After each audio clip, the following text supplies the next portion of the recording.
I was feeling great about how ministry was going.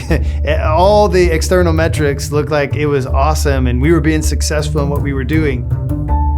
And then someone asked me a question that changed everything. They didn't ask how many disciples are you making? They asked what kind of disciples are you making? And at first I got really defensive about that question when the person asked it, because I'm like, look at all the people that we have and all the people in life groups and serving and all that kind of stuff and all the growth. What do you mean? What kind of disciples are we making? But the Holy Spirit got a hold of that question and just began to work it through my mind. So I began to ask the people of Crosspoint, tell me the gospel. And the answers were disappointing. We talked a lot about making disciples, but didn't really have a path for how we were calling people to do that, how we were intentionally equipping them, and then even just the picture of like, what is a disciple?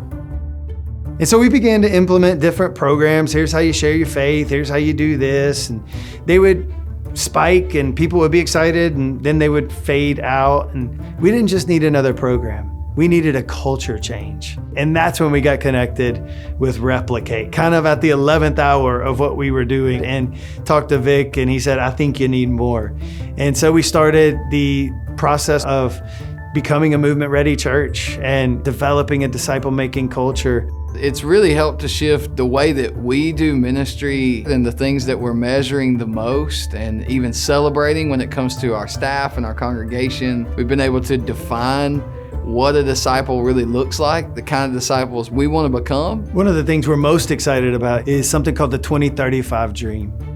And it's just simply that by the year 2035, we want to see 2,000 unique roles named and lived out, 3,000 first-time conversions to Christ, and 500 communities of faith equipped to start their disciple-making movement. To impact 500 communities of faith over the next 10 years was 100% the heart of what we knew God was calling us to, which was to equip not just our people, but other communities as well. This process with Replicate has really helped to shift and reshape our culture. It's given us a lot of shared language and unity in heart, mind, and purpose of what we're doing and the why behind the reason we do everything that we do. And as a multi-site church with 6 campuses, that's super important that we can all be unified together. We see transformation happening. We see disciples, the people in our church, actually being equipped to know who God has created them to be and then begin to live into it to go make other disciples, be equipped to know what a disciple does, who a disciple is, and then go replicate that in other people. And it is happening. Changing the culture of a church is super difficult. And it takes years and years and a lot of prayer and patience and intense focus on the same thing. It is a long obedience. None of us can do this by ourselves. You need your staff and your pastors and your leaders to come alongside of you, but you also need people outside of your church to help and just help you move this vision, this disciple-making conviction forward in the unique way that God has called you to do that. So if you're a church who feels stuck, or maybe you're wondering how in the world this could ever happen in the life of your church, what I want to encourage you with is that it is possible.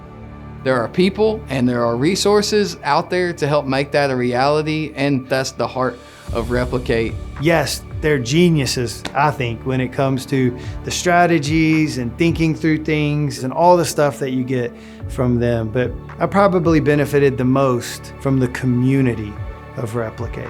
If we are deeply convicted of and committed to the call of disciple making and willing to put in the work to shape or even reshape the culture of our church back into what it needs to be, if we're willing to do that and trust and submit, the Holy Spirit will bring about the fruit. You can't do this alone.